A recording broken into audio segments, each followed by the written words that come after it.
of wandering nomads engineer the America's greatest empire in just 200 years. They had to devise engineering systems which were extraordinary for their age. Their civilization rivaled Rome in its sophistication.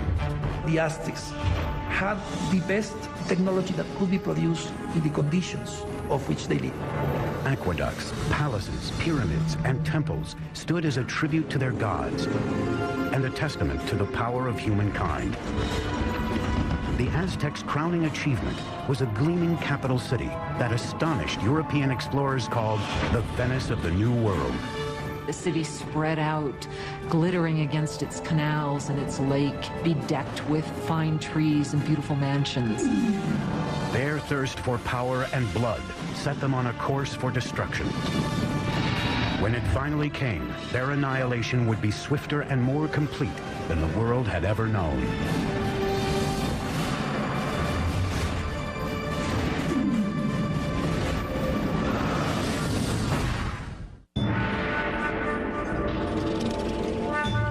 In 1325 AD, central Mexico, near modern-day Mexico City. A young girl, just a teenager, is celebrating her impending wedding. She is the daughter of a tribal king, and she is about to join a new tribe that has been a guest of her kingdom. That tribe is now known as the Aztecs.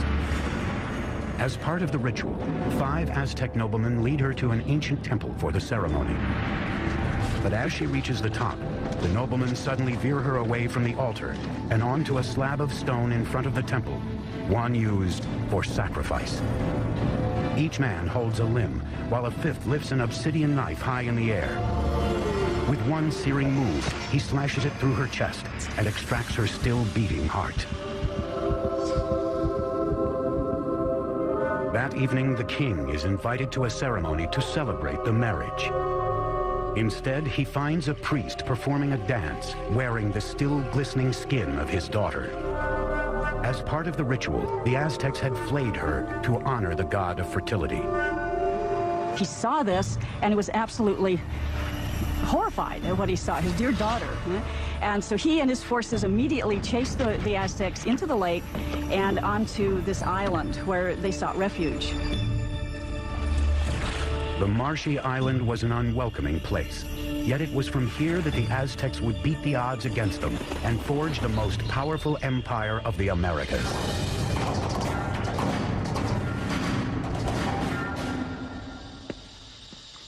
Hi, I'm Peter Weller. When I think of the Aztecs, I think of an elegant people with beautiful skin and flamboyant headdresses of many colors, and I think of floating cities and a terrific song by Neil Young about Moctezuma and Cortez. But I also think of knives, of obsidian glass ripping into chest cavities and hands, pulling out bleeding hearts and holding them high. Most of the Aztec sacrifices were performed in a temple atop a stone pyramid like this one. The Aztecs felt that without these offerings, the sun would literally cease to rise and the universe would die. Now, Aztec history is a fusion of fact and myth, but what we do know is that this murder, as horrific as it was, not only marked the beginning of the Aztec Empire, it also marked the location from where it would rise. The island the Aztecs were banished to after their disastrous sacrifice of the princess was in Lake Texcoco, the largest of 5 interconnected lakes covering a valley about 40 by 70 miles. Today, this once vast and open valley is teeming with what is modern-day Mexico City, one of the largest cities in the world. But 700 years ago, the island was so swampy, no one had laid claim to it. Now, as they gazed on the lake, the Aztec leader Tenoch announced to his followers that he had seen an eagle perched on a cactus in the middle of the lake, a sign from the gods that they had found their new home. They would name their city Tenochtitlan.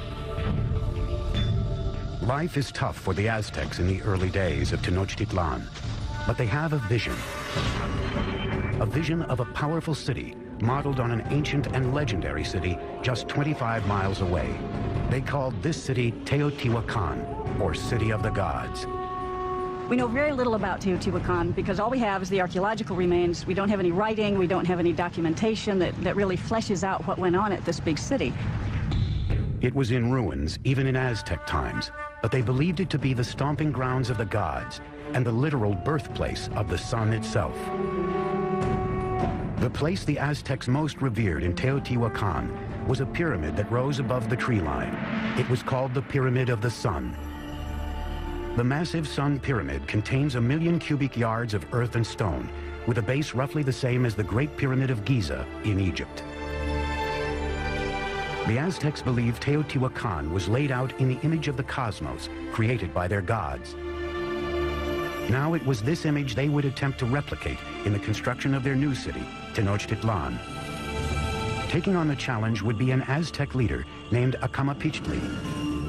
In 1376, he embarked on an ambitious plan to engineer an advanced city at Tenochtitlan. But there was a problem. The swampy islands that they took over needed a lot of work. When they started to build anything, it would begin to subside. There was simply no foundation on which to build. The Aztec solution would revolutionize the architecture of the Americas.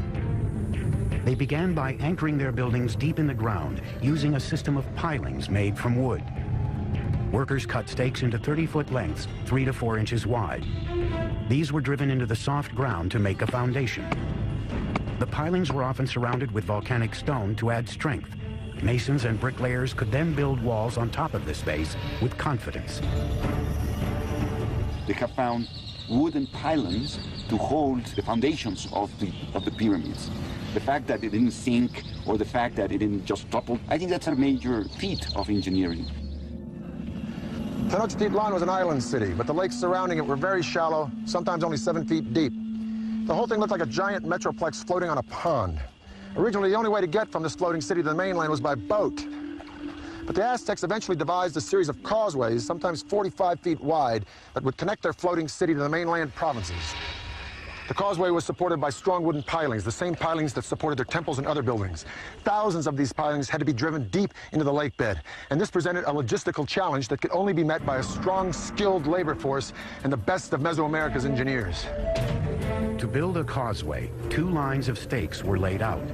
Then the space between them was filled with stones and earth until it reached several feet above the water level. This allowed the road to support enormous weight. These causeways were built very straight, they were very wide, with bridges that would open up that connected the city to the north, to the west, and to the south. The roads enabled the Aztecs to transport larger, heavier materials for building. But this presented a new challenge. There were no beasts of burden in Mesoamerica, so everything had to be done with humans. No carts, no wheel. Small loads would be carried on the back with a rope hung from the forehead. Large items like stone blocks or sculptures for a temple would be dragged by huge numbers of men pulling ropes, possibly using logs as rollers. Legend has it one stone bound for a temple required a force of 50,000 men to drag it from the mountains on the mainland across the causeway and into the city. The causeways would also present the Aztecs with a new way to get fresh water to Tenochtitlan. In the past, the Aztecs had transported water in canoes from the shore.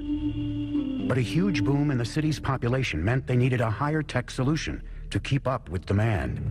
They wanted to use water from the springs on the mainland, and so they wanted to build an aqueduct. But the springs were under control of the dominant tribe in the region, the ruthless Tepanecs. The Tepanecs were the controllers or the dominators of all the valley. They had a very strong empire. So they were the lords of the valley. So the Aztecs were tributary subjects to them. As the Aztec population grew, tensions with the Tepanecs began to simmer. Now the Aztecs decided to issue an ultimatum that could change the balance of power in the region.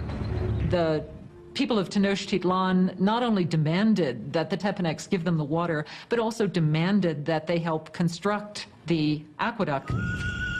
The Tepanecs' answer was swift and brutal. The Tepanec king, Maxtla, sent assassins who murdered the reigning Aztec leader in cold blood. This was the final straw. After decades of domination, the Aztecs would finally make their move and wage war against their ruthless overlords. And they would launch a series of wildly ambitious building projects around their growing island city that would earn them a reputation as the greatest engineers of the Americas. The founding tribe of the Aztecs called themselves the Mexica. The country of Mexico gets its name from this tribe. It is 1428, and the Aztecs have declared war on their overlords, a tribe called the Tepanecs.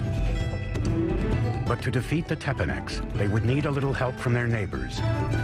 The Aztecs approached the nearby city-state of Texcoco. There, a decisive leader was on the rise. His name was Nezahualcóyotl, and his domineering leadership would be instrumental in forging the Aztec Empire. With Nezahualcóyotl at their side, the Aztec underdogs would go for the jugular. They launched an all-out attack on the Tepanec capital. After a siege of more than 100 days, they broke through Tepanec defenses and slaughtered their oppressors. After capturing the Tepanec king, Maxtla, King Nezahualcóyotl personally cut out his heart and sprinkled his blood into the waters of Lake Texcoco. Suddenly, the tables had turned. That is the exact moment of the beginning of the empire, and the Aztecs became the leaders of the Valley of Mexico. After conquering the Valley of Mexico, the Aztecs could now turn their attention to bringing clean water to their growing city. Remarkably, the Aztecs would independently design and build something that only a few world empires would master: the aqueduct. The aqueduct actually had two channels, each about 5 feet high and 3 feet wide. One would be cleaned and maintained, while the other was being used so the water flow was never interrupted. The twin-tube aqueduct ran for 3 miles from the mainland to the center of the island city. In town, water streamed into public fountains and reservoirs, and was distributed to the public in large clay jars or by canoe. In comparison to the Europeans, the Aztec were a very clean people. We know that the Aztec emperor bathed twice a day, so in terms of hygiene, the Aztec people was much more advanced than the Europeans. While the Aztec nobles were bathing in luxury, at this time in Europe, plague caused by unsanitary conditions was killing millions. King Nezahualcóyotl's own bath was one of the most unique in the Americas. It was fed by a sophisticated aqueduct system that also brought running water to his palace grounds. Behind me is the hill of Texcoco. And on this hill, Nezahualcóyotl built a fantastic pleasure palace. And around this palace, a virtual botanical garden filled with all of the exotic flowers of Mesoamerica. Nezahualcóyotl brought water from the Sierra Nevada mountains all the way down to here, into this hill, to his palace, just to water his plants. To install an aqueduct there, Nezahualcóyotl had to fill a huge gorge between Texcoco and the next hill. As the water arrived at the first hill, it gathered in small pools built to control the speed of the flow before it reached the aqueduct. After crossing the aqueduct, the water ran in a circuit around Texcoco Hill, spilling off over the sides in rock-cut waterfalls to water the gardens. It ended up in a nearly perfectly round rock-cut pool called the King's Bath. And from here, he could look upon his domain at Texcoco, and he could look down at the botanical gardens that he was watering with his fantastic aqueducts. It is indeed a bath fit for a king. By the mid-15th century, with their empire on the rise, it was time for the Aztecs to choose a sovereign leader. He was called Moctezuma, and he would be the first of 2 emperors with this now famous name. Moctezuma's first order of business was to extend the empire's borders. The Aztecs captured city-states southward to the Valley of Oaxaca, westward to the Pacific, and east toward the Gulf of Mexico. By 1449, the empire contained as many as 15 million people. In the short span of 100 years, the Aztecs accomplished the impossible. They had toppled the Mesoamerican world order. But while the Aztecs dominated militarily, their island city was vulnerable to a different kind of enemy. Like New Orleans, Tenochtitlan was constantly doing battle with water. And one of Moctezuma's first projects was to protect his city from the deluge of water surrounding it. This is what is left of Lake Xochimilco, in the southern part of Mexico City, in Aztec times, the city of Tenochtitlan. This lake, like the other 4 lakes that surrounded the city, were spring-fed. Thus, there were no rivers or streams into which it could drain. And if it rained hard enough, the water would rise up and sweep over the land and into the city itself. And this is exactly what happened in the mid-1400s when a flood of catastrophic proportions swept into Tenochtitlan. The city and the empire it commanded were almost completely destroyed, and the Aztec civilization had to once again rely upon the genius of its engineers, and one engineer in particular. Moctezuma enlisted the help of his old ally, Quetzalcoatl, to protect the city he was rebuilding from the lake. Quetzalcoatl would design a solution that would make him the greatest engineer on the continent. His plan was to create a safe zone around the city with a huge dike that would protect Tenochtitlan and its inhabitants. It was designed to be larger than any earthwork anywhere in the Americas at the time, running for 10 miles just east of the city from the southern edge of the lake across to the north. The walls were a wickerwork construction made of sticks, reeds, stone, and earth. Since the lake was shallow, the dike was only about 12 feet in height, but some 27 feet wide. Quetzalcoatl fitted the dike with sluice gates, most likely wooden doors that would be raised or lowered to control the water level behind it.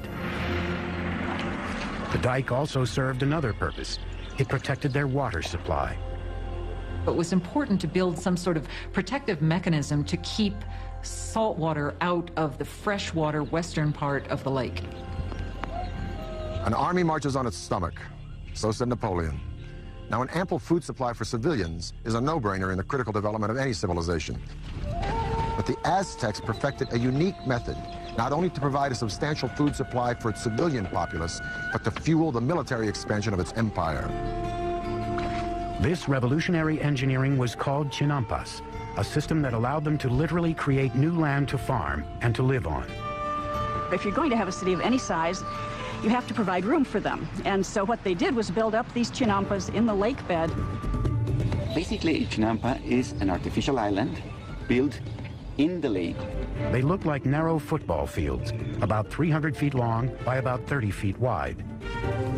A chinampa was built by weaving a web of sticks floating in the water and piling reeds on top of them. Mud was then scraped from the lake bottom and piled atop the reeds to form the chinampa.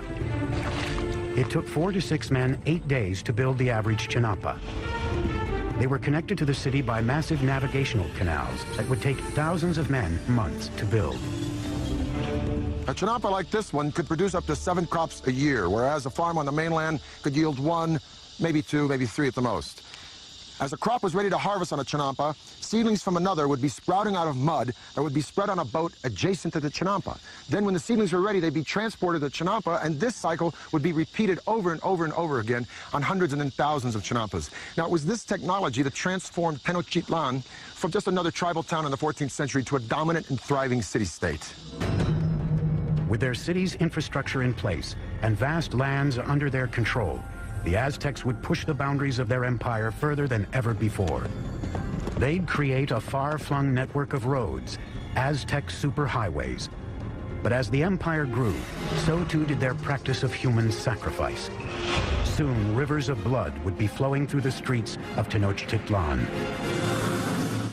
The average life expectancy of an Aztec citizen was 37 years.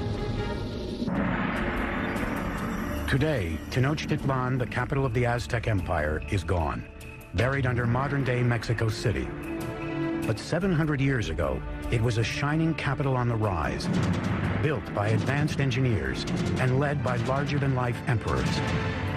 By the late 15th century, the Aztec population had exploded. Their next great emperor would launch a series of conquests that would rival anything in world history.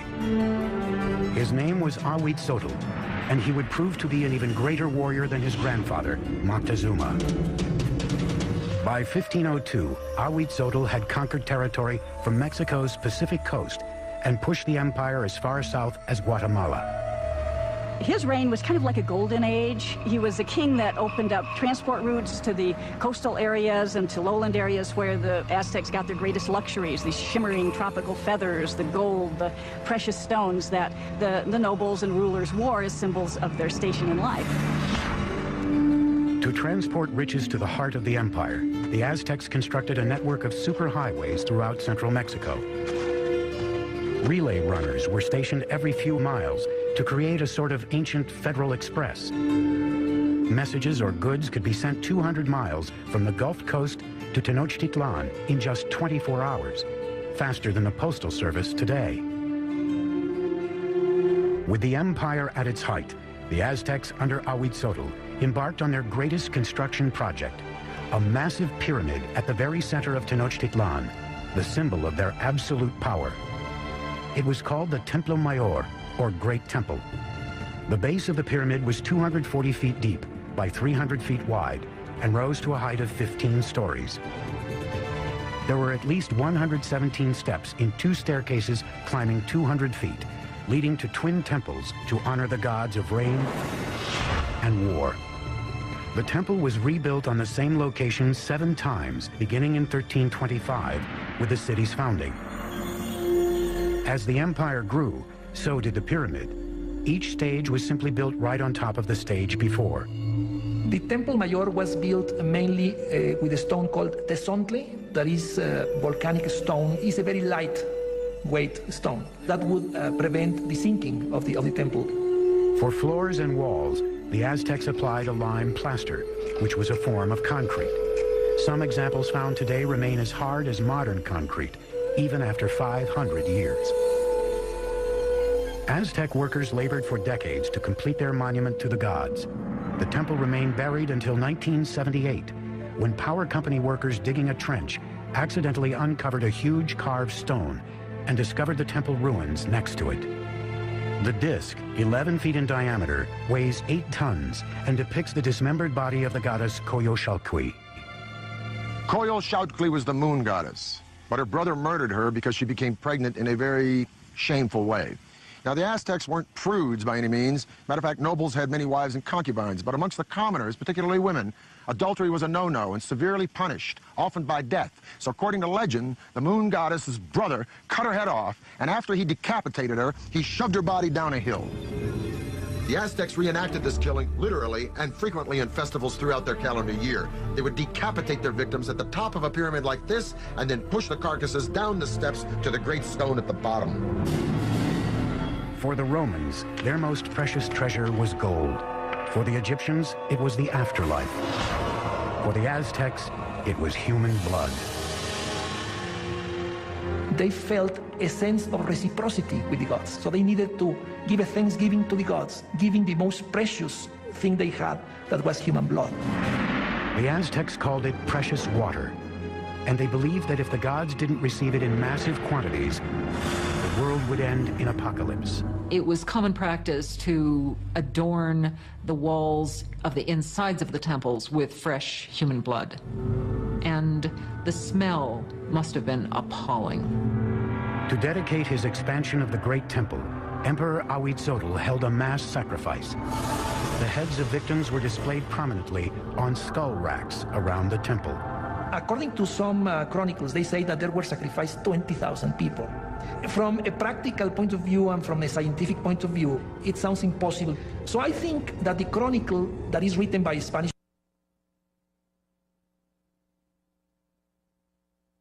sources is basically telling us that to their eyes, they were many. As Ahuitzotl's reign continued, the bloodletting skyrocketed. Life in Tenochtitlan soon became an orgy of death.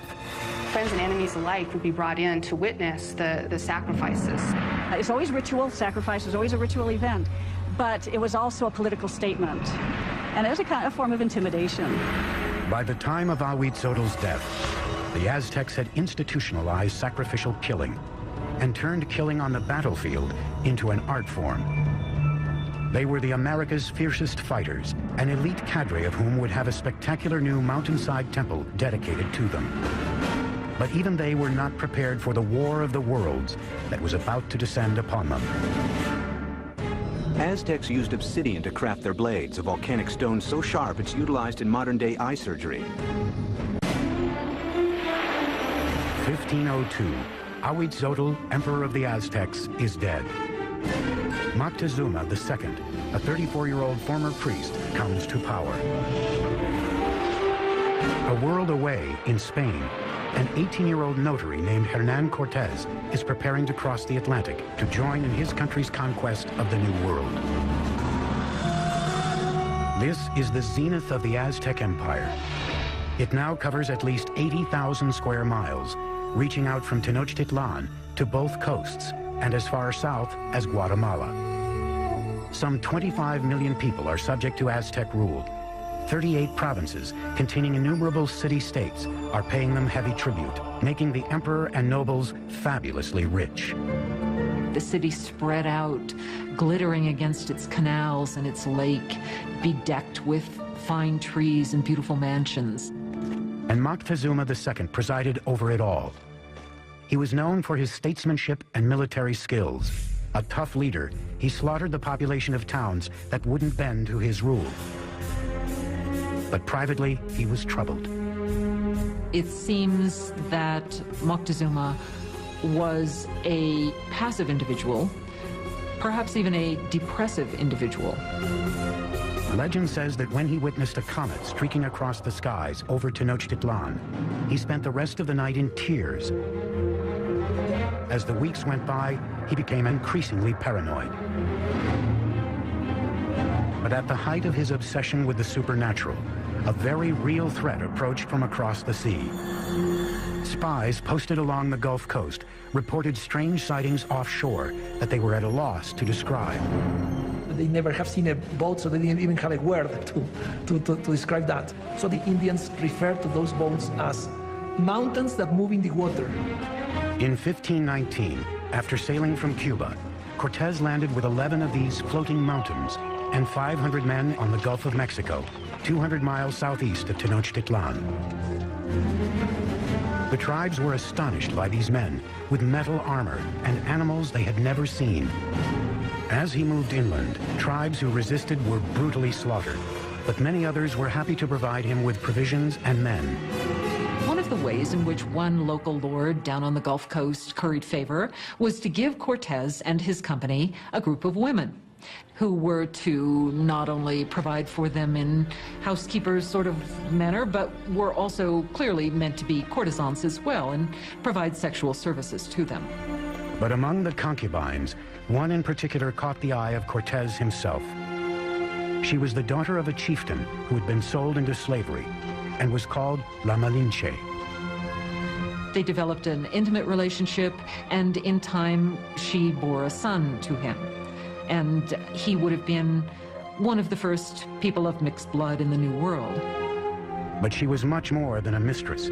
She became an interpreter for Cortez, and her role expanded to advisor and intermediary between him and the Aztecs. Not only was she his translator, but she could also tell him about things that were being said that he was not intended to hear or understand. Moctezuma's network of relay runners kept him apprised of the Spaniards' movements. It was clear they were headed for his city. As he advanced toward Tenochtitlan through the summer of 1519, Cortez amassed an army of thousands. Moctezuma's army of warriors numbered in the hundreds of thousands. They wore animal costumes on the battlefield to intimidate their opponents. Part of it was spectacle. You had just incredible costumes that the different warriors would wear. The most important warriors were knights, dressed as jaguars and eagles. The Aztec knights were initiated into their orders at sacred ceremonies at special temples like this one. This is the cave temple at Malinalco, one of 6 temples on this remote mountainside, a few hours south of Mexico City. It was finished by Moctezuma II around 1502, shortly after his coronation. Now, over in Europe, Michelangelo was pounding out the David for the Republic of Florence. But while Michelangelo was carving the David, the Aztecs were here carving this temple right out of the side of this mountain.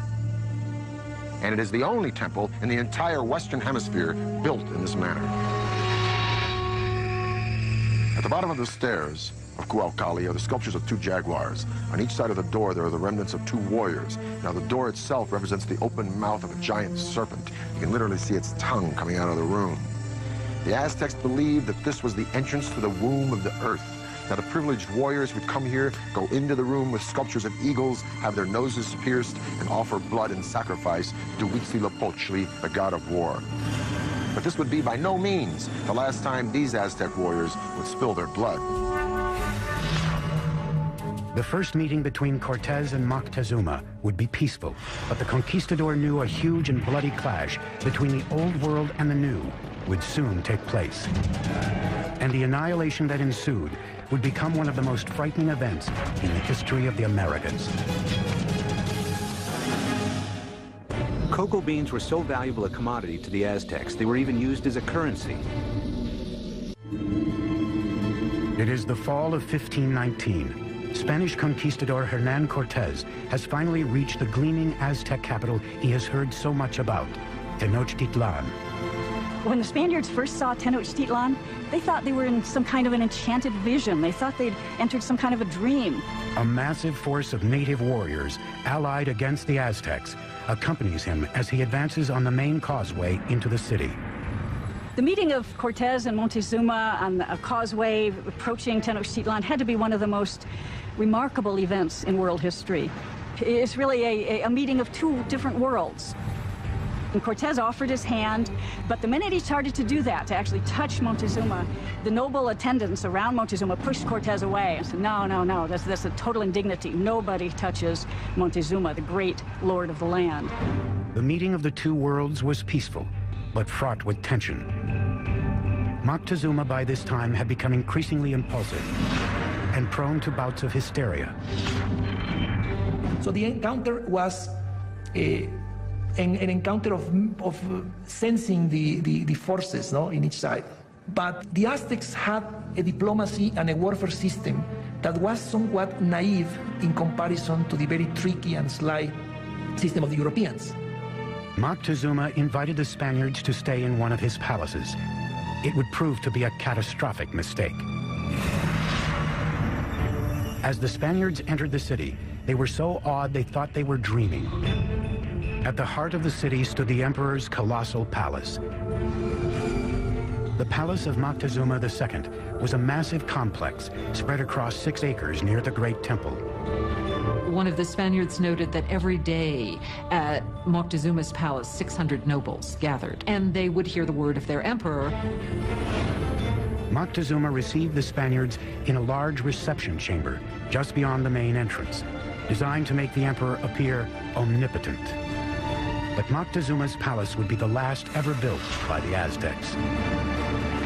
Not a week into their visit, the Spaniards went for the jugular, kidnapping Moctezuma. It was an audacious move, but it paid off. The empire appeared to be theirs. Even though Moctezuma was still the official leader of the city, he was really, for some time, nothing more than a mouthpiece for Cortés. For 6 months, tensions within the walls of Tenochtitlan slowly simmered. Then, in the spring of 1520, it all came to a head. One morning, Spanish soldiers interrupted a sacred sacrifice and slaughtered those taking part. The move sparked an uprising. For the Aztecs, the Spaniards had committed an unspeakable sacrilege. The city became engulfed in chaos as the Aztecs marched on Moctezuma's palace. Moctezuma gets up on the top of the palace and tries to talk to the people and calm them down, and by now they're just not having any of it. Moctezuma had become nothing more than the Spaniards' puppet, a betrayal so great in the eyes of his people, they pummeled him with rocks and arrows. Shortly after, Moctezuma's lifeless body was tossed from the palace walls. Whether he died at Spanish hands or from injuries inflicted by his own people may never be known. And the Spaniards at that point decided this would be probably a good time to leave the city. On the night of June 30th, 1520, the Spaniards attempted to escape under cover of darkness.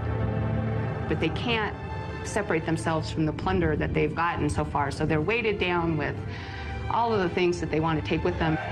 They were easy targets for the Aztec warriors, who caught them on the causeway. Bodies quickly piled up in the water. 400 Spaniards were killed, along with several thousand of their Indian allies. That escape has come to be called the Noche Triste, the sad night. Cortés and a few others managed to escape with their lives. The Spaniards would now destroy the shining city of Tenochtitlan for good. He would begin by severing the lifeblood of the city, the aqueduct. As hundreds of thousands of people within the city's walls were without water, Cortés created a blockade around Tenochtitlan to cut off all outside supplies of food. So the idea of this blockade was to try to make surrender the city by hunger. And the Aztecs had a tremendous resistance, so they couldn't be defeated easily. And what they decide to do is to mount an attack both by land and by sea. For centuries, the lake around Tenochtitlan was a barrier against invaders. But Cortez would find a way around that. He had thousands of his Indian allies carry ships in pieces up thousands of feet over the mountains to be assembled and launched into the lake. May 1521. Cortez unleashes his massive army in a final decisive attack on Tenochtitlan. 600 Spaniards, including 100 cavalrymen and upwards of 50,000 of their Indian allies, clash with the Aztec defenders of the city on its grand causeways. Brutal fighting continued for months. Day by day, Cortez razed the city block by block. He and his Indian allies were merciless in their systematic slaughter of the population. It was an extremely hard-fought battle, especially in the city precincts. The Aztecs made a last stand at the great temple in Tlatelolco. Warriors lined the steep steps to rain down arrows and rocks on their enemy. But it was hopeless. On August 13th, the final Aztec leader, Cuauhtémoc, was captured and surrendered to Cortez. And that was just the beginning. 20 million would die of disease brought by the Spaniards. By the end of the 16th century, we estimate that the native population had been reduced by about 90%. Modern-day Mexico City has been built atop the rubble of the once majestic city of Tenochtitlan. The Spaniards leveled it during the construction of their own colonial capital, even using stones from the Great Temple to build their cathedral still standing next to the temple ruins. The Aztec Empire had vanished, and with it, a legacy of astonishing engineering achievements. It has become clear from their sophisticated systems of urban planning, agriculture, and waterworks that the Aztecs stood among the most advanced of the world's great empires. The cave temple here at Malinalco is one of the few truly impressive Aztec achievements that the Spanish did not destroy. And stunning sights such as this beg the tantalizing question, if the Spanish had not come, what would Mexico look like today? I'm Peter Weller for the History Channel.